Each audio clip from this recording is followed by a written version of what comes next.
I'm Amy Bhrún and welcome to Year of the Selfie podcast. 2020 has been a mad year thus far, a year where we've really had to take a look at ourselves.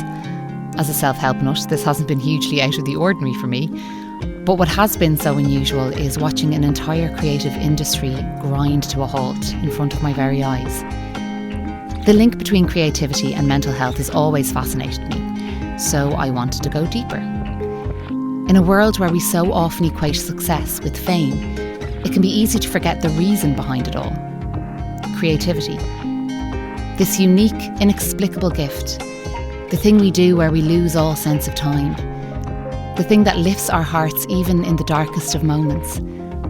The thing that many of us feel we were put on this earth to do. So every week I'm going to talk to my guests about just that. Their creativity. Their highs and lows, and where they find their creativity when it feels like there's nowhere to put it. On today's podcast, we've none other than Irish actress and writer, me, Amy Bhrún. That's right, folks, we have flipped the script, and Seán is finishing off the season interviewing me. Be gentle with me, folks, and enjoy.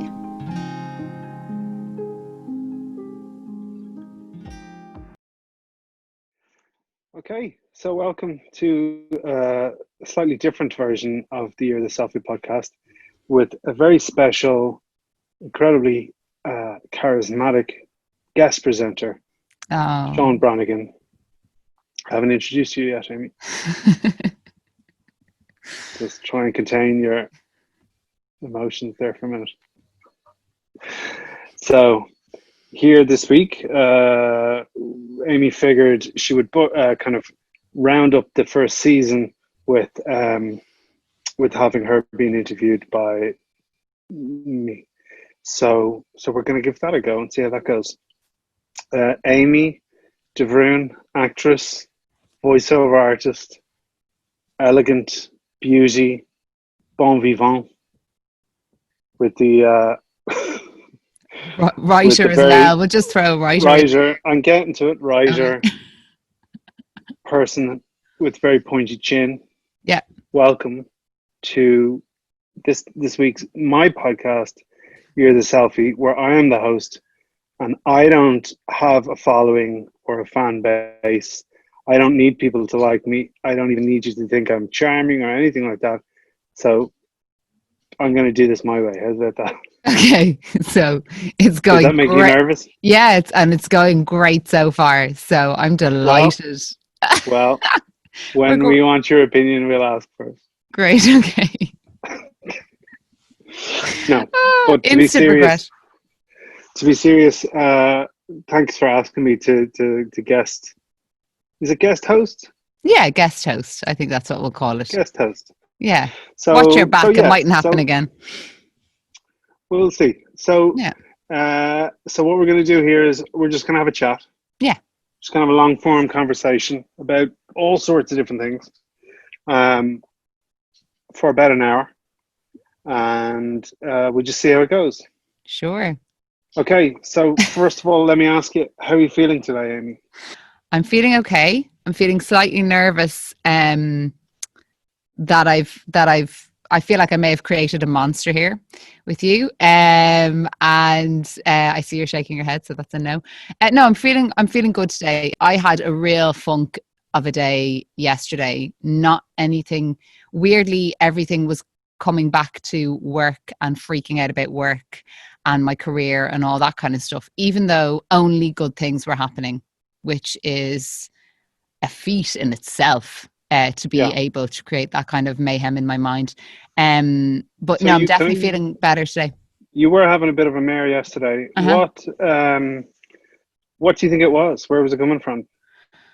I think, I don't know, but I think I a bit of kind of, now that we're slowly kind of getting back into a new reality, but like a reality of sorts, I think I'm finding it a bit overwhelming because all of the goals and the things that you wanted to achieve are still there, you know, and now we're kind of starting to kind of dip back into reality, and I feel like I've had this sort of almost time off, and now I'm like, no, I got to get back on the train. And I feel a bit of guilt with that, because I think I'm one of the lucky people. Like, I've been able to do voice work throughout this time. I'm going back to filming. Like, that's been more or less confirmed. Like, as in, we've been given the kind of like, okay, we're looking at August to go back. And in a way, I'm in a really good position. But yeah, but it's that, oh, is it enough? Is it enough? And then, and I guess a little bit of kind of seeing other people working as well, and you're like, oh God, am I doing enough? And it's that kind of, what is it where they say comparison is the thief of joy? I remember my sister gave me that quote a few years ago. That's a good one. So true. So yeah, a little bit of that, if I'm being brutally honest as well. And do you feel doing this podcast throughout the lockdown has been a help to you or a hindrance? I mean, I'm not that you're going to say it's been a hindrance, but what I mean is, have you found it to be a kind of a way of channeling some sort of creativity and work ethic, or have you felt, oh shit, I've started this now, there's a pressure to get one out every week and do it? Or I feel like, having been around, it feels like you've really enjoyed the process, but it still takes a lot of work to do this. Yeah, no, definitely a bit of both. I think I really enjoyed, for a long time, I've been trying to figure out a way to use, and I think I do it in my writing a bit as well, but like, to use my voice to do something that I feel is helpful. And I feel like the amount of all these yogas and self-help books and meditations and things like that, I do like to talk to people about kind of creativity on a deeper level, something a little bit more soul-based. And so I definitely think that is something that kind of married that for me, for sure, and using my voice in a good way. And I had this like weird thing when I was starting the podcast, and I was saying to you, like, I was just sitting in the emptiness of the nothingness. And it was the first time in my life I felt comfortable enough to do that. And I was like, I'm just going to sit with this and see what comes. And podcasts kept coming to me, and I was kind of going, oh no, please, no, the world does not need another podcast, and it certainly does not need to be me. Don't be one of them. Don't be that guy. But it came so strongly that I was like, no, because I thought to myself, I this is a bigger thing. This is something that's not to do with me. It actually might help other people. So I definitely felt, hopefully, that I did that. And some of the messages that I got were amazing. So that's one side of it. And then the other side of it is, sometimes when there is a kind of you're on a treadmill then, and you feel this kind of pressure to kind of like, oh, this has to be made into something. And I'm like, well, no, it doesn't. Like, it could just be one series, or it could be a few, or it could be, we'll see where it goes. But my inner being is going, no, let's just see how this all pans out. But then there is that kind of panic of, you put up something you're putting yourself out there. Yeah. And you don't want people to think that you're just being that guy who's like, I just want to be hi guys, this is just what I'm here still doing things, look at this other thing that I'm doing. And it so wasn't specify about that you're not referring to anyone in particular there. No, I'm referring to that guy, Seán. You know that guy? No, I'm joking. No, absolutely nobody. I'm actually not referring to anybody. But I mean, I suppose what you're referring to is the person who kind of the stereotypical actor who has no work and is trying to just basically be famous, some capacity, be relevant, be known, put their name out there, and that's just not. Which is okay, I suppose, if you're contributing in some way to the culture or to the conversation. Yeah, and I think this has been a good conversation that you've kind of created around. I mean, mental health is a hot topic at the moment, but mental health within the arts and within creativity is a particularly interesting one, I think, for us and maybe some of the people who listen to this. When I did my first episode, I was kind of freaking out about it. I was like, what have I done? This is stupid. I just kind of wanted to help you out to get the ball rolling. But at the same time, I was like, felt a little bit like a weight had been lifted, but at the same time, there was a huge fear the next day. I was like, oh, that's it now. Cat's out of the bag. Yeah. Your man's a head case. It's not worth it. And then the messages, as you said, started to roll in. And I got some very, very interesting messages from people that I really wouldn't have expected to get any. Yeah, to get from. Of people saying that they thought it was brave, but also that they resonated with an awful lot of it. So I suppose that was comforting to think that something that I was so negative about actually had a positive angle to it. Yeah. So that was really good. In terms of the podcast moving forward, because we'll talk about some other things as well, but in terms of the podcast moving forward, in terms of the next season, maybe, or series, whatever you want to call it, can you see yourself doing different themes or different topics or different areas of work that, like, you've had a good mix here in the first series?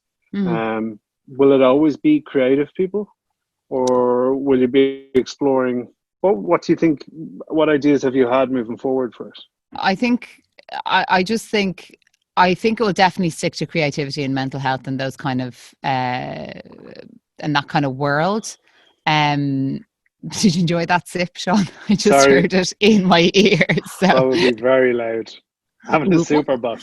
You can still lovely. Get it. Cool. Yeah, I think definitely I'll keep with creativity and mental health, and maybe expand it out to kind of.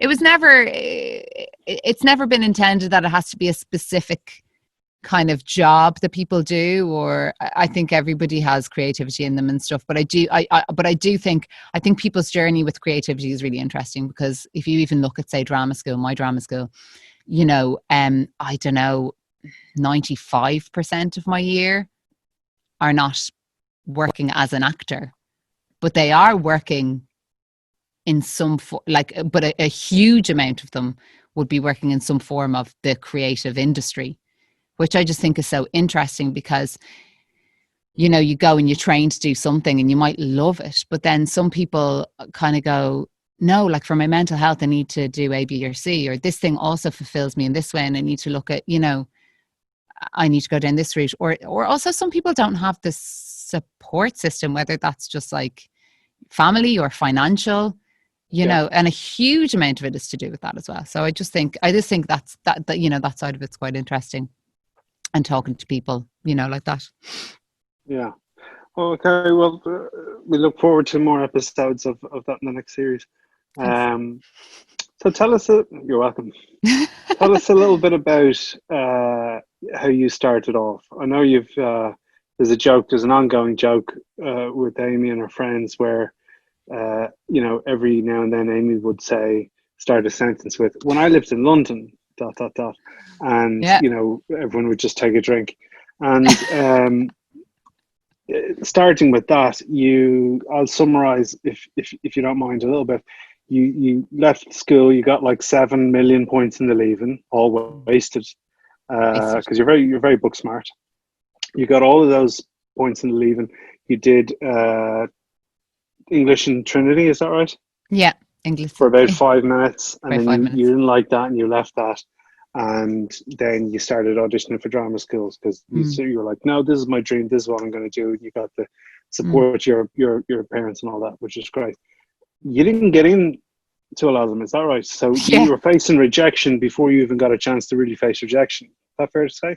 Yeah, I think so. I think in terms of my original CAO form, like, I basically was like, I want to do drama. I want to be an actor. I wanted to be an actor since I could walk and talk. Like, there was never a question. That's always what I wanted to do. So when I filled out my CAO form, our career guidance counsellor was telling me I should do primary school teaching, because sure, drama, like, where would you go to college for that? And so we put down drama and theatre studies in Trinity. I didn't get the interview, even though everyone warned me. They were like, oh no, you have to say, you know, you have to not let on that you're into acting, so you have to make out like you're into other things. So like, you know, when they're kind of This is asking you for questions, drama and theatre studies. because it's an academic course, so they don't want a load of Yes. actors there spending all their time Yeah. with players.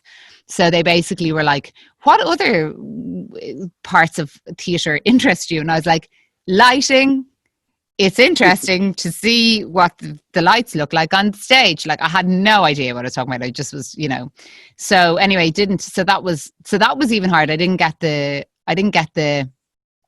interview. I got the points. I didn't get the interview. And for most people, tis the other way around. Yes, yeah. And where were you working at this time? What were you doing how were you spending your days? No, so this was when I was in.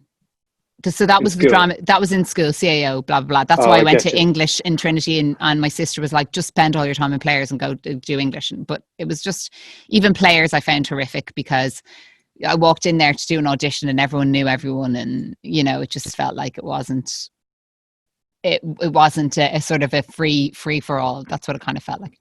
So for me anyway. And then the year I took off, we went to I was sick for a little while of it, a couple of months of it, sort of like a glandular fever thing, I think, totally stress. And then I was working in Cafe Java on South Ann Street, and I was doing that and just auditioning for drama schools the whole time. So we were looking to London. Like, I was looking to London.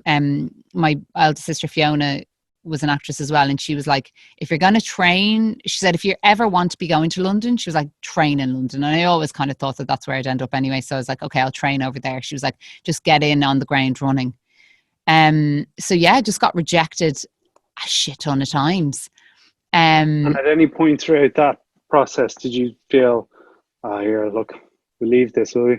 Go back. No. See if trainers will take me back. No, God, no. I sorry. It's such a beautiful place and people love it. I hated it, but no, I never did. And I think it's because I had nothing else. I had no other option. I knew exactly what I wanted to do, so I knew what I wanted to do. So I was just, I'd no other option. I didn't want to do anything else. I knew that I was the type of person that could apply myself, because I did get a good leaving cert. So I was like, well, I'm the type of person that I definitely can learn things and sit in a classroom and take information in, but I don't want to do that with any other subject other than drama.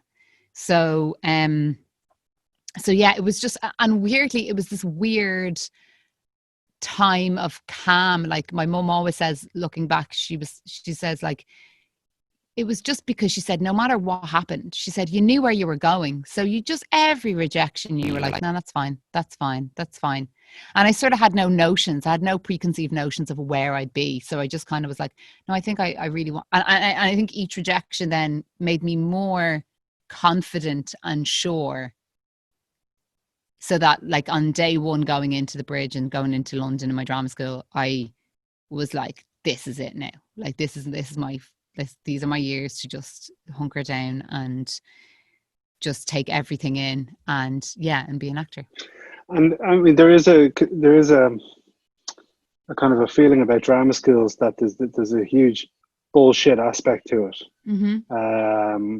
I think it was Chris O'Dowd on Jarlath's Irishman Abroad podcast that was talking about having to being like an animal. And he's like, fuck this, I think he left or something. Yeah. You had to be a goat, is that right? Yeah, to be a goat for 3 hours, and I was.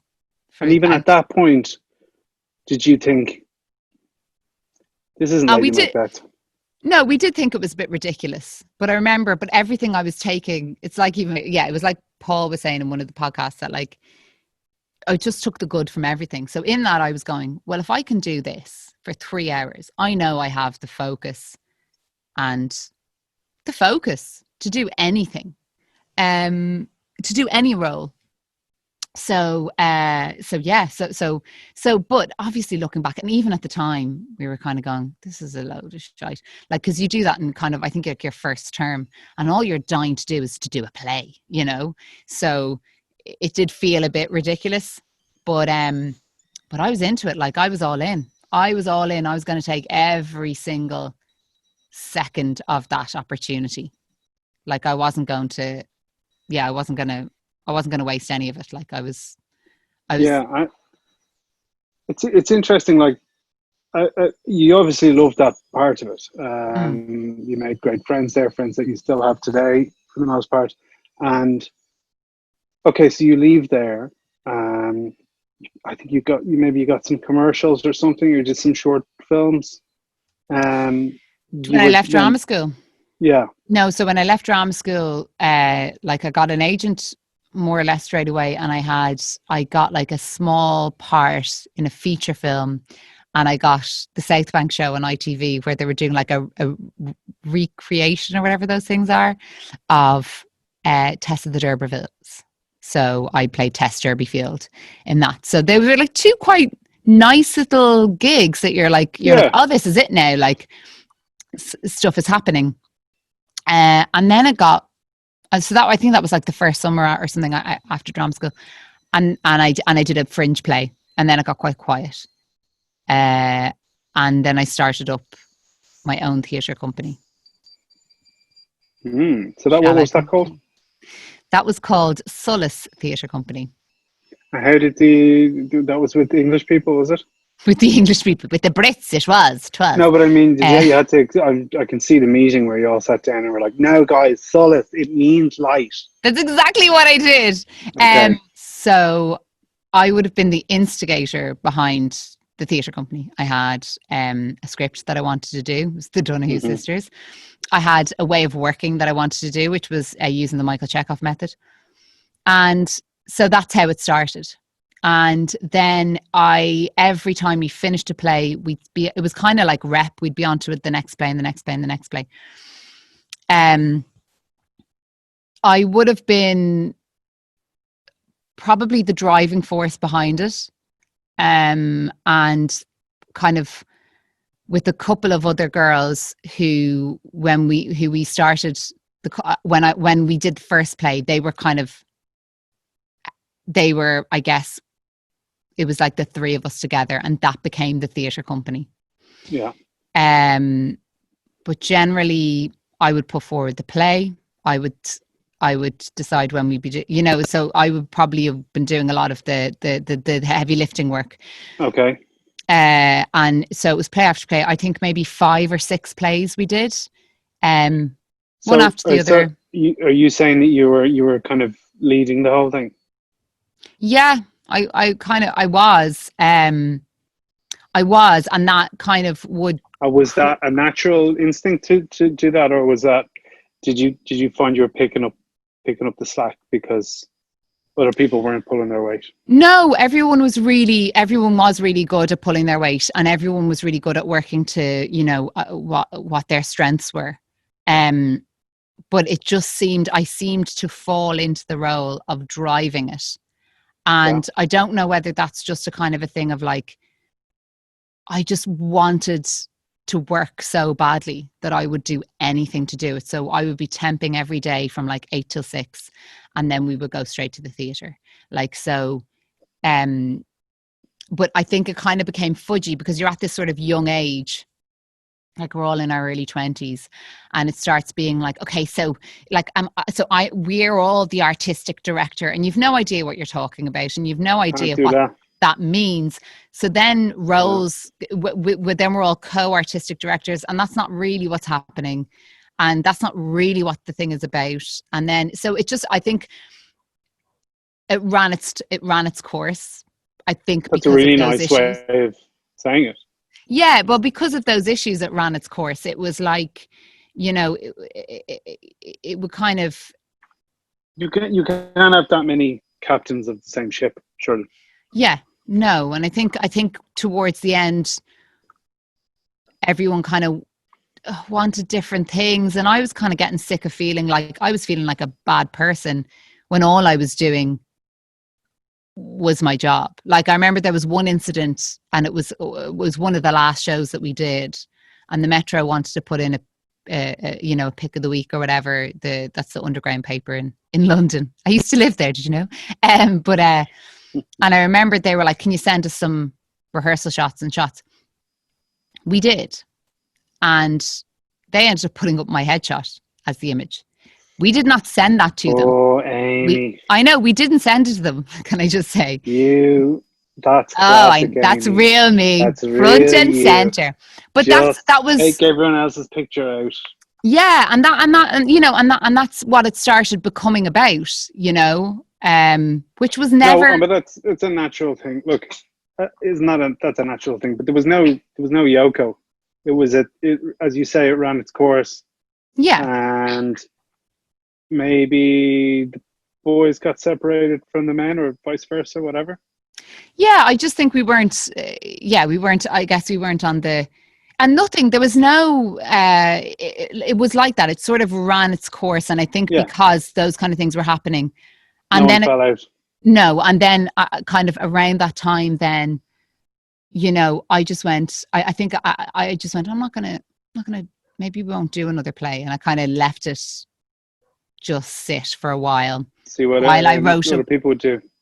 Yeah, and while I just wrote I think everyone had kind of felt that it had kind of, and people were dropping away at different times. This didn't all just happen at once, and around this time, I've been Must have fiddling been around to the one disheartening. woman show.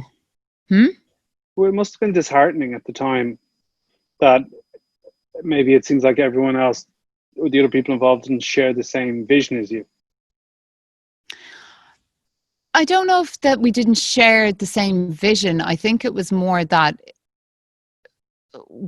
uh, Like, was this a load of actors just out of college trying to create opportunities for themselves? yeah, and I think when it is a load of actors trying to create opportunities for themselves, that's like the problem is in that wording. Like, it's for themselves, so everyone's intention Yeah, is quite skewed. And what I kind of came to realize, and how the one woman shows were born, I was going, I'm putting all of this time and energy into creating work for people. Now, yeah. bear in mind, it was all profit share. Like, no, everyone was working their asses off. So everyone was doing a great job. And, but I was sort of felt like I was putting a lot of work in and getting a bit of abuse back. So I thought, well, why don't I just put that work into just doing a one woman show and seeing what Yeah. comes of that? And it just felt very.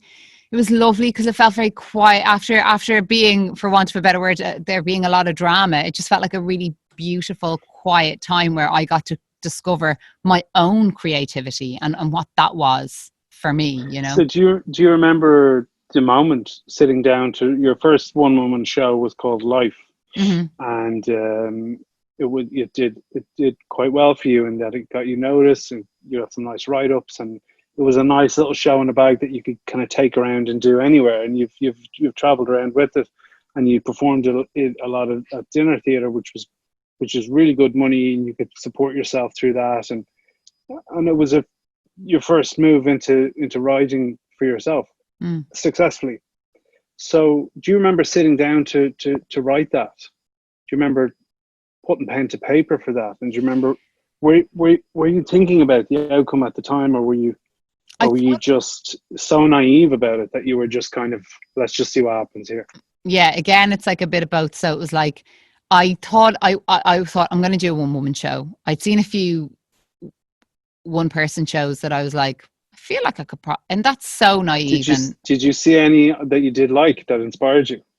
no, it was more, I saw a few that I was like, I feel like I could do that. Like, it was a So it's bit. interesting.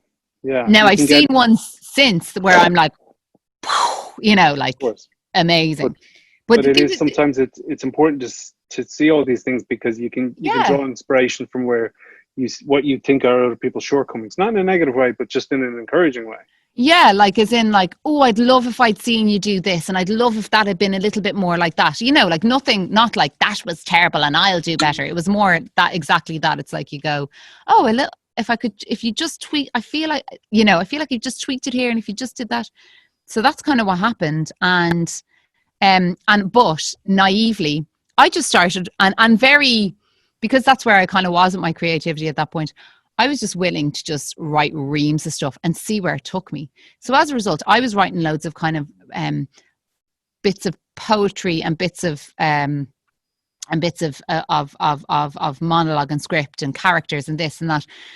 And then I just was like, yeah, I'll just blend them all together. And that doesn't sound like something very impressive now, but at the time, like there's a Show in the Bag has been running since, in Ireland, and one man shows and one person shows have been flooding the market, which is brilliant because they're cheap and they're easy to make, and they can be so impressive and they can show people what an artist can do. So they're brilliant. Do you think there's an influx of them now? Do you think there's more of them now than there was, say, 10 years ago? Oh God, yeah. There wasn't when I was like when I was doing Life. There was nothing, because that was like what, 2009, 2010. 11, right. No, 2011 is when I met you, and I'd been doing my one woman show for quite some time before then. So I wrote it in 2009. So I think it first premiered in 2010, early 2010, or maybe late 2009. So it had been going for a while. And there wasn't anything, I think, at the time that was like that. And I wasn't seeing poetry / spoken word and all those kind of things, and multi-rolling, as it's called now, and all that. I wasn't seeing that on stage, actually, at the time. So I felt like, oh God, this is a bit different. I don't know what this is, but sure, look, I'll just roll with it and see what happens. Whereas I feel like if I wrote Life now, it's just another show, maybe. I don't know. But at the time, people were getting a really interesting reaction about it, and and we're having kind of people were kind of having a good reaction from it, from it. Whatever. Yeah, I think people respond as well to females with showing, kind of getting things done for themselves. We talk about glass ceilings and opportunities or lack of opportunities, or what would you call it? An uneven distribution of roles and content and stuff for women, the Bechdel test, all this kind of stuff.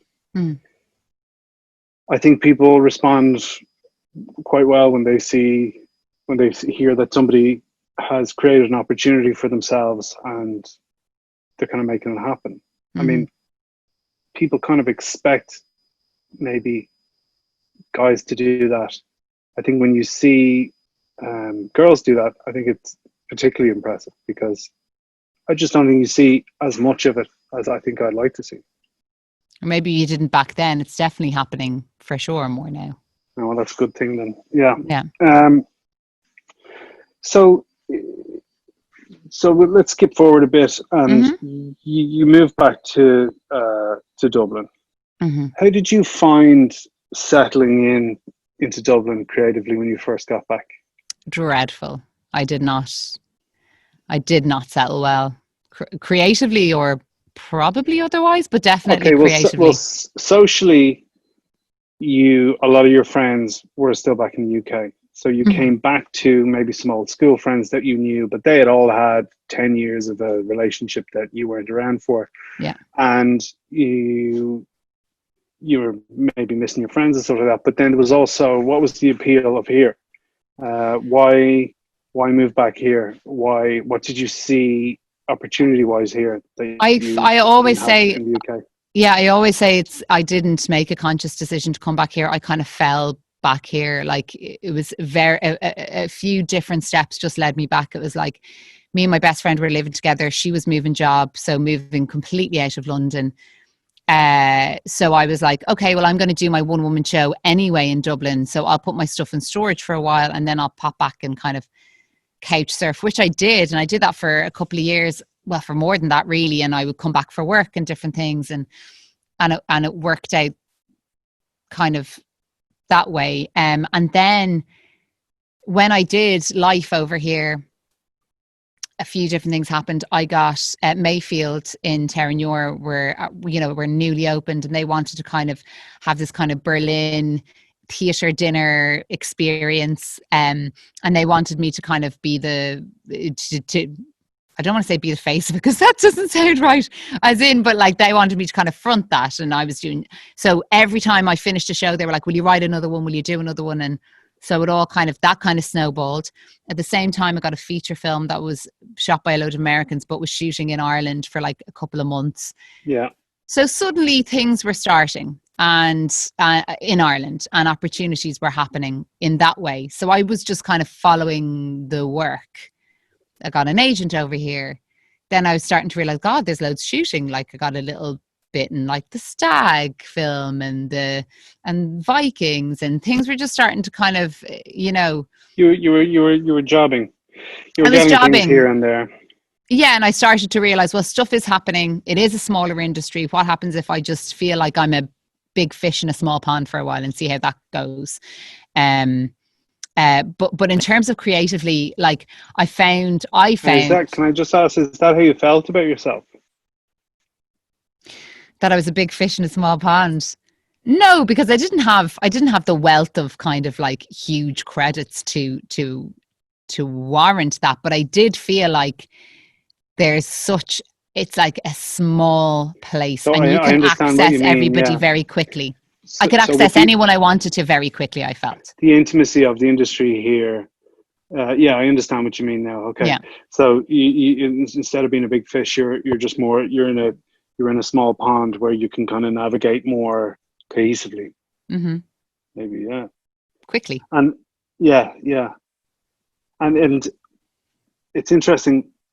Did you notice any immediate differences between the two industries in terms of Yeah. a kind of a tone and how people Mm-hmm. treated each other and Yeah. supported each other? Well, yeah, but so what I did notice is that in the UK or in London, there's this approach that would be my approach and would have always been my approach. Whether that was learned, I don't know if it's necessarily, I think a little bit of it is my nature, but whether that was also kind of heightened from training over there. Over there, you do anything to get in the door, you chat to somebody, you make a phone call, you phone that person and you tell them who you are and what you're about, and and you sort of you present yourself to people, I guess a bit like kind of shamelessly, like having no shame. Yeah, You hustle. Over here, that attitude isn't welcome. I felt over here, that's annoying.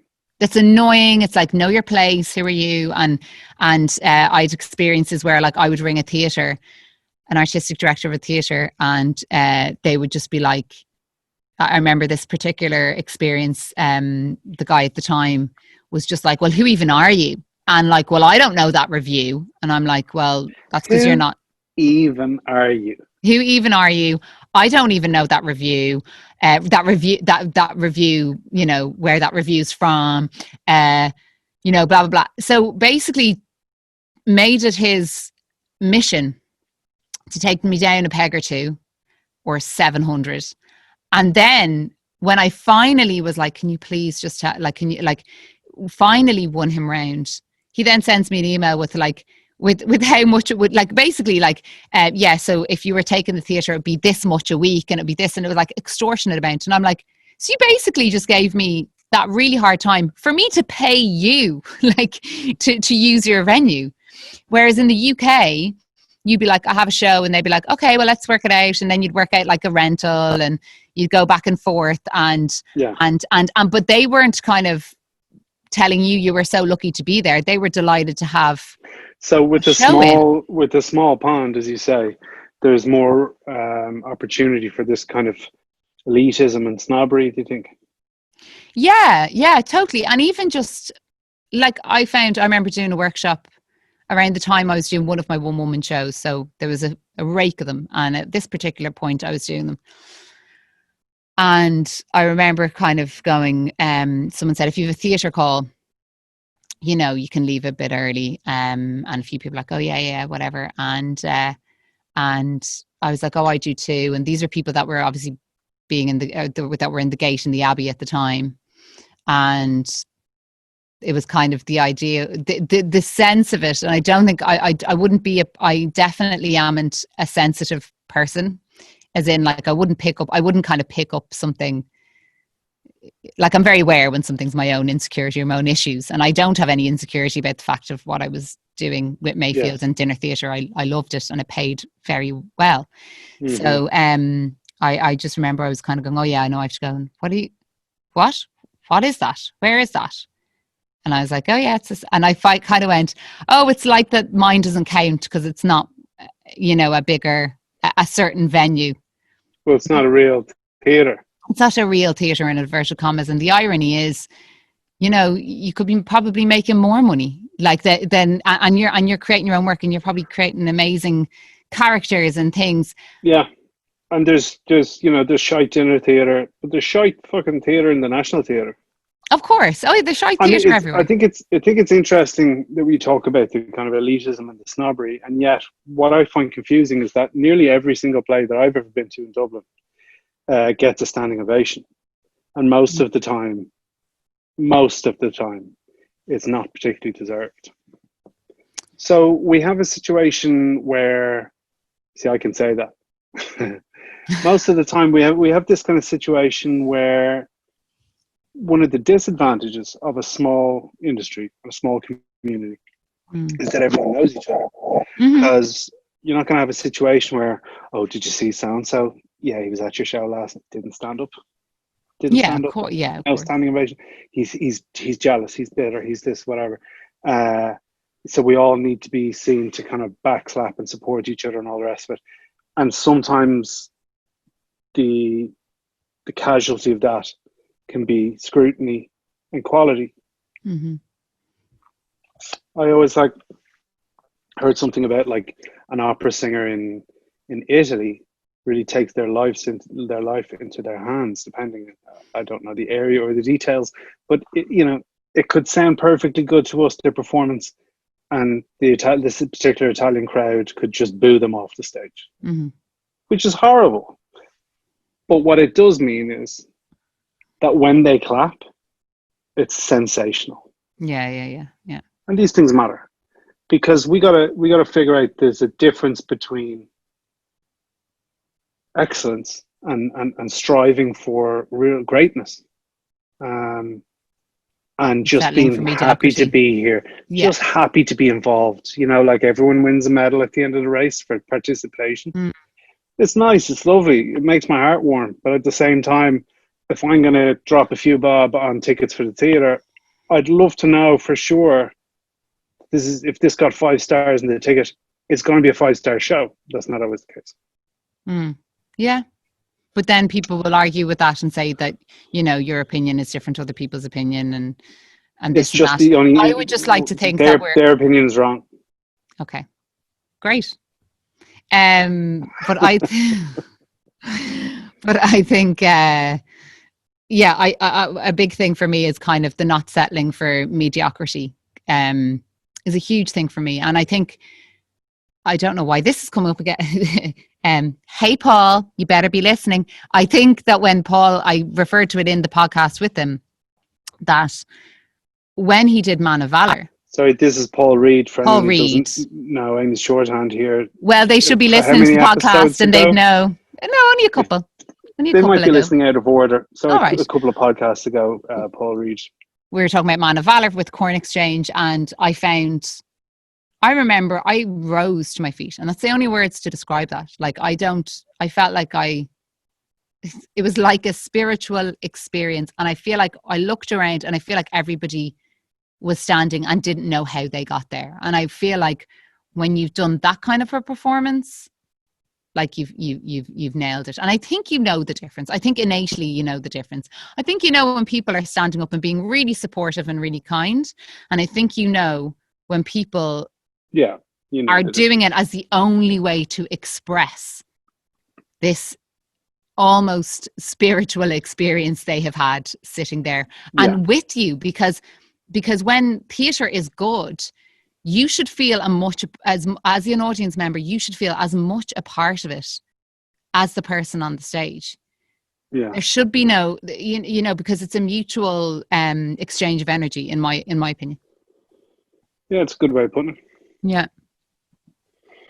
I mean, we're timeline wise, we're just coming out of lockdown in a kind of a soft way. Most things are back open, and it'd be interesting to look back at this in maybe a year or two's time, to look back at this and see where we're at now. the cinemas, I think, are opening. I got an email from the Odeon the other day. The cinemas are going to open soon. They're going to do whatever they have to do to get people in. And there's no sign of theatre coming back on, is there? I don't know. I don't think so. To be honest, Sean, that's not my area, and that's been a very conscious choice. Do you know what I mean? Like the theatre world.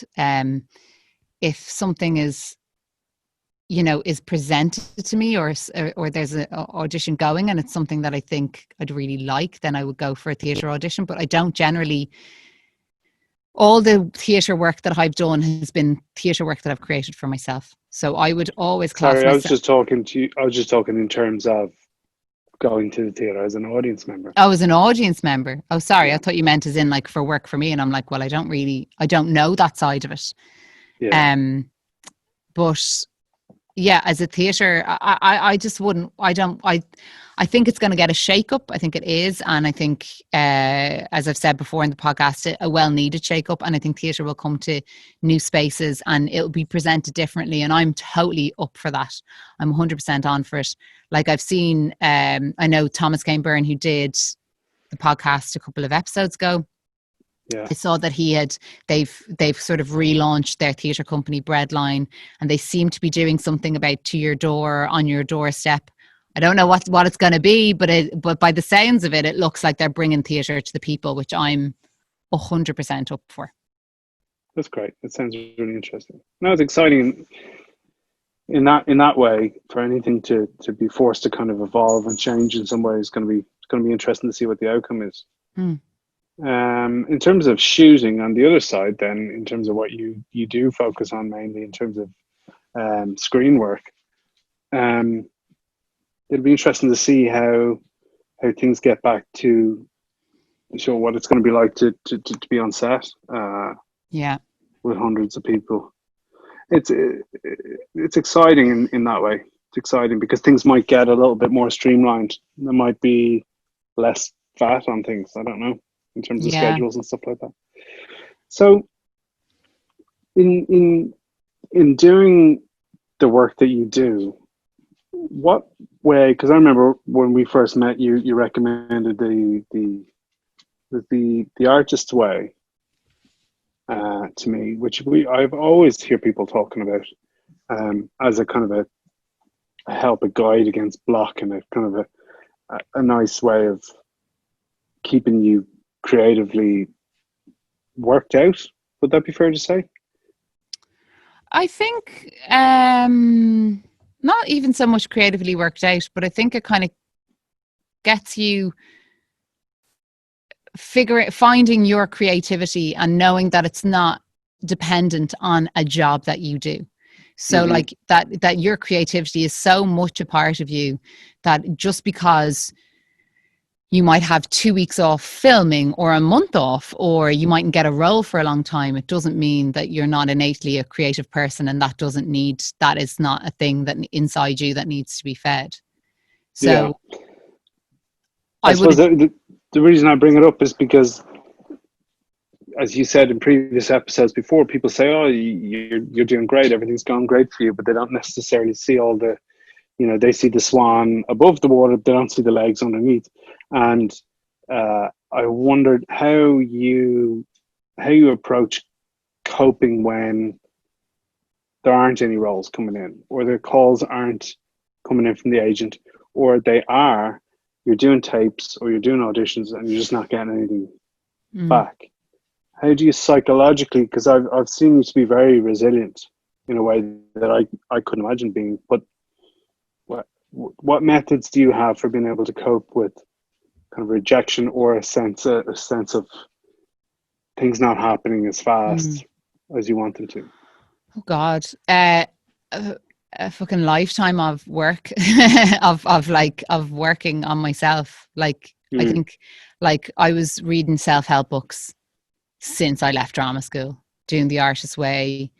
I think that a lot of being a creative person is then eventually separating yourself from your ego or your work, and not letting one define you. So not letting the mood be like, I remember my sister, who is an actress, was saying things would floor her. She was telling me like things would floor her when she was younger. You know, she'd get down to the last two for that role, you know, and she wouldn't get it. And that would kill her for a few days, you know, it would really floor her.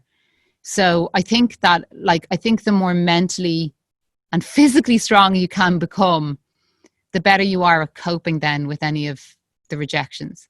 So the things that have helped me are reading self-help books, getting to know myself and what I need, and yoga and meditation and all of that. And then also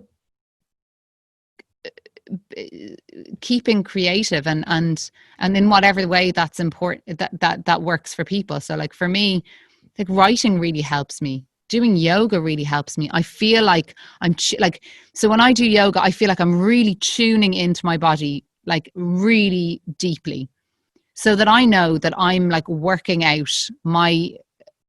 working out every bit of my body internally. I'm not talking about muscles or weight or anything like that. I'm actually talking about internally, that I know my body so deeply that the moment I'm given a character, my physicality will be able to follow through, because I've been carefully molding that and ticking away at that behind the scenes. You're keeping your tools sharp. Yeah, and watching things that inspire me and watching people that inspire me and just keeping. I think it's such a weird thing, but that's why the whole podcast is about creativity and mental health, because I think the two completely inform each other. I think the more healthy you try and keep your mental health in your head, the better you can be as a creative, because you can keep that little bit of distance. And that doesn't mean that you're not a real artist. That actually means that you're being so healthy, and that when you do a character, everything that you do is the character's, you know, that's the character's emotion, that's the character's experience, and you're almost channeling it. And that's why, like, I have this whole bugbear about, so, you know, people who can cry, people who are great criers as actors, like, I can cry at the drop of a hat. I can cry at the drop of a hat in real life. I can cry at the drop of a hat in a role. Claire Danes. But Claire Danes is never has a dry eye. Never has a dry eye. So what I sometimes find is sometimes I feel like, and I think you can tell when it's not the characters and it's the actors, and it's the actors showing you what a good job they are at maybe crying or this, and they haven't looked deeply enough into the character. Maybe that's a character that only cries once or finds it really hard to cry, or they might even, this might be a character that says in the script that they're really hard and they don't show their emotions, but the actor might be like, yeah, but they're talking about something real sad, so I'll probably cry there, because that'll show everyone how good an actor I am. And I think the reason then you don't 100% buy in, you might think, oh, that's a really good actor, but you don't buy into that performance, is because somewhere in you, you know that is that person's emotion that they're showing, and it's off because it's not true to the world of the character, and it doesn't feel 100% like the character. So are you saying they're channeling their own feelings into tears, or are you saying that they're just completely synthesizing tears? Oh, I think just synthesize. I know you can channel, you can use your own emotions to create. Like, obviously, you know, you're a human being and you're using your body, which is your tool. So I'm not naive to the fact that, you're kind of, but I think they're going like, I'm going to imagine if that, like, it's like going like, I'm just going to remember, you know, my granda and cry. And that never worked for me. And that always felt for a long time to me like I was forcing something. And then I realized it's because I was using me, and my experience is so really limited. Like your granddad. No, I did. I love my granddad. But my experience is so limiting, and so limited, you know, like that. I can't possibly, I can't use that. And even if I use it, it doesn't feel right for the character. And then I feel yucky using it, because I'm going, I don't feel like that's the right thing. In terms of methods, you know, we hear about all these, the Seán Penns and the Daniel Day-Lewis's and stuff. Hey, Daniel, if you're watching. He is. Not having a go. We're not having a go. But, no, we think you're great, Daniel. But there's that is a method What's the name of that method again? Or is it just called the method? Oh, like Stanislavski usually is like the kind of like where they're kind of it's very much their own memory. Their No, own. but like, is Yeah. that the one like my left foot? Like he's gone around doing, Yeah. having Yeah. his in the Cajun tent eating with Yeah. his I think so. I think that. Yeah. foot. Okay, and that is Stanislavski. Is that right? For people who might not know, Yeah. what method do you, if any method at all, do you like to incorporate? I would lean, but I wouldn't use whole. Like I wouldn't use it. I wouldn't be. Yeah. I think a method is another thing, but like I think I would lean towards Michael Chekhov, which is very much imagination based. You know, you create an imaginary body for the character, a center, which is where they move from. Um, uh, you're using your physicality, like a psychological gesture is something that you use your body to almost radiate in your Just to, imagination to find what the soul of the character is. So it's for that. It's the thing about Michael Chekhov method that would always have appealed to me was that it separates you from the work. You are the artist and you are creating your piece of art in front of you. Um, you know, sorry, Paul Reed said it again, like it's like you're doing a sculpture for somebody. So mhm. so it separates you from the work. And it's also quite physical. You're using your imagination, and they are all the things that I would have naturally done as a child when I was acting out Annie, you know, in my back garden on my own. I would have been like imagining it all there, you know, and so it's just tapping back into that. But in terms Okay. of like, I wouldn't be madly strict on that. Mm. It would depend on the role, and it would depend what would get me into the character. Sometimes just an accent will then lead the way, and then I'll find a sense of something or physicality or something. But in terms of like, I would always lend myself more towards something imagination based that isn't messing with my own memories and my own head, because that to me is just actually, one, it'll fuck you up, and two, it's just too limiting for me. Maybe for Yeah. someone else it works beautifully, and more power to them if it does. Yeah. Okay. Well, I'd like to think that this is part one of many parts of us kind of having this conversation, and a development of this conversation over the next while. Maybe at the end of every series, who knows? Yeah, I'll let you decide that. But No, we'll see how this goes. yeah, but see the amount of editing you're going to have to do on this now. You might change your mind, but there's we're going to wrap it up. You know, just over an hour now, and I think it's been really interesting to hear some of your insights and some of your, especially in terms of your approach to your craft. Um, I have two final questions. Yeah. The first one is what you've been asking your other guests, which is, you know, what does What does creativity mean to you? Well noted, Sean, because I forgot to tell you to ask that. Isn't that gas? You haven't told me to do anything here. No, I know. That's what I mean. That's This the is only all thing. me. But that's what I mean. That's the only thing that is like a certain thing in every podcast, and I didn't even tell you. I was like, yeah, just do whatever you want. So, you can answer that, or you can answer No, my I'll answer. question. Well, can I answer that first, and then I'll answer Yes. your question? Yeah. Because I actually don't know. I haven't even thought about.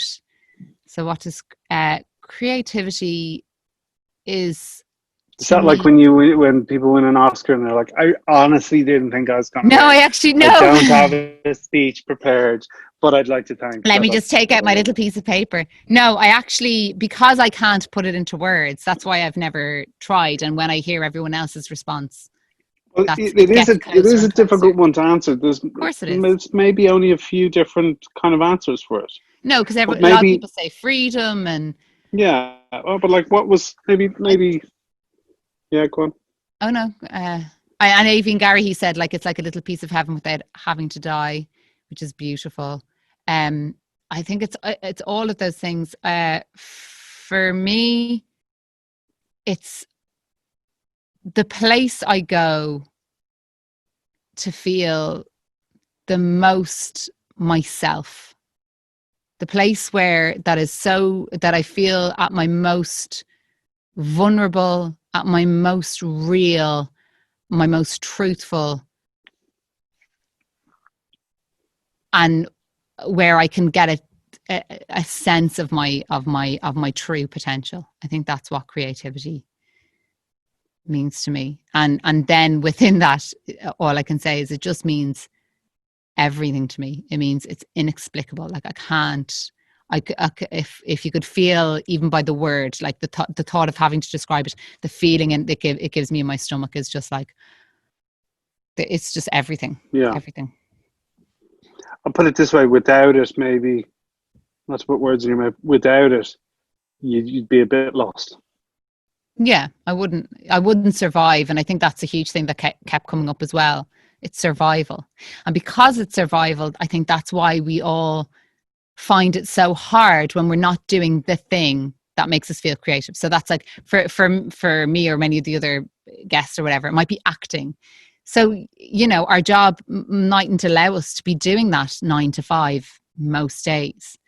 So that's why you feel like you're not surviving. You feel like you're dying. So you have to then find the things that give you that feeling, the nourishment, the creative nourishment, so that when you do get on set or on stage, it's just, you know, it's blissful. And, you know, it's a really nice way to put it, and it's kind of almost like a nice visual as well of you actually going somewhere to fully be yourself. What do you think, just to further on that, because it's I've just had a thought, people who aren't creative, how do they survive? No, I don't think that anyone isn't. I think creativity is just built into our entire lives. I'm just talking about, I think that people. I'm not trying to catch you out. What I mean is, no, but I think wasn't clear. But I think that people who I'm talking about people who do a creative job for a living, you know, who are an artist of some sort. And I think that, you know, I think you see it with people maybe who don't have a creative job, but they find a way to be creative with their kids and all that kind of stuff. So I think there's. Yeah. Speaking of which, we've just heard our child. Little Billy is having a little cry there, but it's good timing, Billy, because we're just on time. We're just wrapping it up. Amy, that was it's just as well I don't get to ask my question now, because my question was to do with which animal would you prefer to be eaten by. It's not really relevant to this. It's just I had it in my back pocket. Maybe next time I'll get to ask you that. I'm going to sign off here. Thank you very much for Thank you so much. Coming to my studio today to talk. Although I noticed you did get the mic. I did. And the headphones. Yeah. Which the presenter probably should have. Well, I don't know. You're not much of a presenter, Seán. We'll see. I'm joking. You did great. Thanks a million. Go give that child a bottle. We'll leave it there. I'll go to Billy, and you can make the dinner. Okay. Fabulous. Love you. Love you. Bye. So there you have it. Me, Amy de Bhrún. Thank you so much, guys, for listening. I really enjoyed the chat, but it's not easy, I'll be honest with you, because, you know, if I expect my guests to be open, I have to do the same. And I'm pretty much in real life an open book anyway. But it's not easy being asked certain types of questions. And I hope you just got like a little taste of what I'm about and what I'm trying to do. And, you know, creativity is something I just feel so passionately about. I love what I do. And I'm so very lucky to be able to do what I do. And I don't take that for granted for 1 second. I can't finish this series without thanking my guests, Seán Brannigan, Aoibhinn Garrahy, Nick Lee, Paul Reed, Holly Matthews, Thomas Kane Byrne, and Emma Manley. You have been amazing, guys. I am so inspired by you all. You were so kind, so very, very kind to do the podcast and just lay it all out there. And I really appreciate it. So yeah, guys, if you like the podcast, subscribe and share with all your friends. And until season 2, have a great day, guys.